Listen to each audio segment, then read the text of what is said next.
జనరల్గా ఏంటంటే every week ఒక డిపార్ట్మెంట్ని తీసుకొని జనరల్గా రివ్యూ చేస్తూ ఉన్నాము.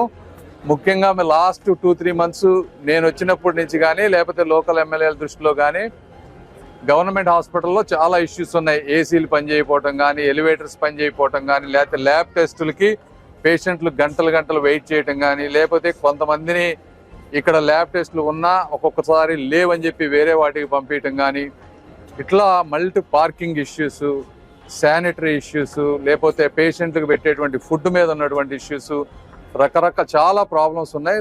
అదేవిధంగా కొత్త బిల్డింగులు కడతా ఉన్నారు, అవి ఎప్పుడు కంప్లీట్ అవుతాయి, ఆ కట్టిన తర్వాత వాటి లోపలికి కావాల్సిన ఇన్ఫ్రాస్ట్రక్చరు, పేషెంట్ సపోర్ట్ స్టాఫ్ లేకపోవటం, ప్రతి ఒక్కళ్ళకి కూడా చాలా ఇబ్బందులు ఉన్నాయి. ఇవన్నీ ఏంటంటే 2014-19 మధ్య తెలుగుదేశం పార్టీ చేసినటువంటి కొన్ని విధానాలని తీసివేయటం, దీన్ని పూర్తిగా పట్టించుకోకపోవడం వల్ల ఎక్కువ అక్యుములేట్ అయిపోయినాయి.